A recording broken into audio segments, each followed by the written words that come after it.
Your ability to play with musicality and freedom at the piano is a direct result of how much your brain remembers from your practice sessions. And so memory is an incredibly important aspect of learning how to play the piano, regardless of if your goal is to memorize a piece from the beginning to the end completely. In today's video, I'm going to give you 3 steps that are going to help you solidly memorize any piece of piano music. The first step in memorizing piano music forever is to understand the 4 types of memory that are at play when you are learning how to play the piano.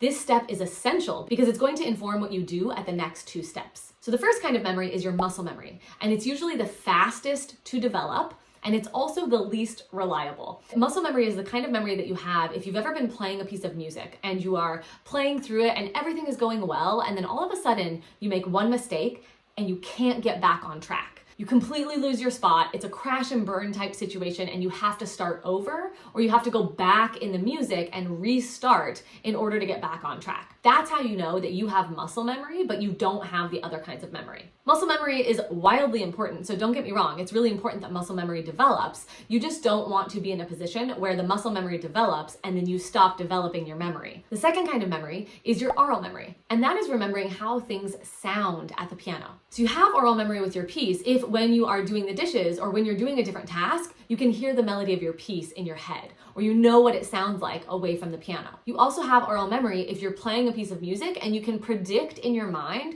what's coming up in the music. The third kind of memory is your visual memory, and that's where you can remember not only what it looks like on the page when you're staring at the music, but also what your hands look like on the keys when you're playing through the piece. You have a general sense of where your hands are, if they're high, if they're low, if they're going in opposite directions, if they're going in the same direction. And then lastly, we have the cognitive memory. That's the 4th kind. And the cognitive memory is really a culmination of all of those kinds of memory, plus it's that cognitive element.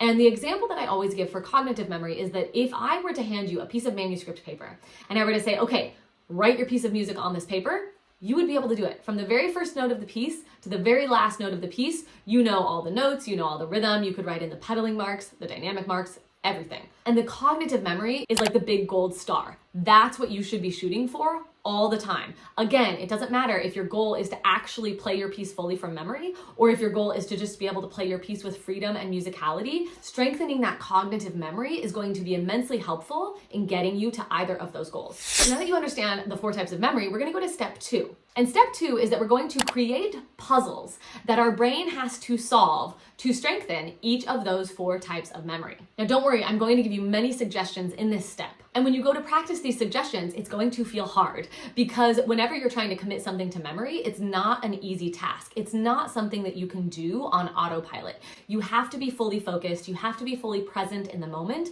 And it often feels like your brain is breaking a little bit. And so when you go to implement some of these suggestions, you're going to know it's working if it's really, really hard. But I want you to power through, and I want you to stay on that path and continue to practice in these ways because it's very much going to strengthen your memory. So thinking about the different types of memory, we can utilize different puzzles specifically to strengthen each type of memory. So one of my favorite puzzles for your brain to solve for the visual memory is to actually take your music away from the piano and turn on a recording of your piece and just have yourself follow along in the music.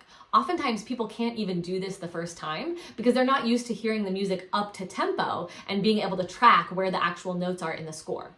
That alone is going to strengthen your visual memory a lot. Another thing that you can do to strengthen your visual memory, and it actually also works on some of the other kinds of memory as well, is to jump around in your piece. So don't always start from the same point when you're practicing, especially if you're always starting from the beginning. Make sure that you start from the end of the piece. Make sure that you start in the middle of the piece, and always practice starting in different areas.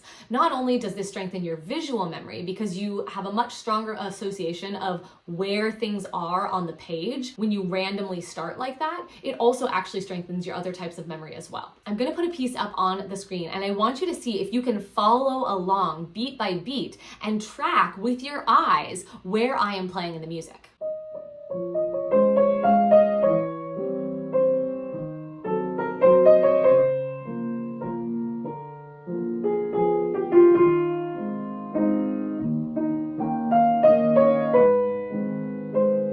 Now, depending on if that was really easy or really hard for you, you can kind of see how that might be a good puzzle for your brain to try to solve, especially if it's a piece of music that you are working on and that you're trying to get to know better. And to strengthen your aural memory, what I want you to focus on is trying to sing your piece as you play it, working towards trying to sing it away from the piano. And it doesn't matter if you're a singer or not. I do not consider myself to be a singer, but I can certainly match the pitch enough to follow along while I'm playing.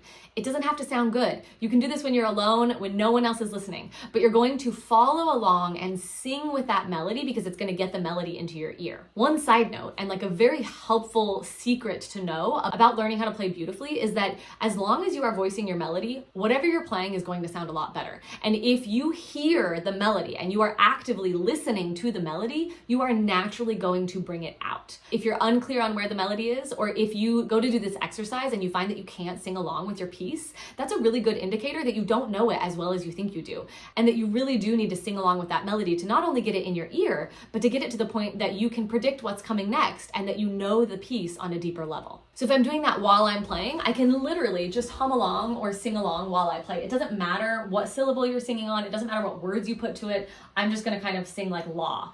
La, la, la, la, la, la, la.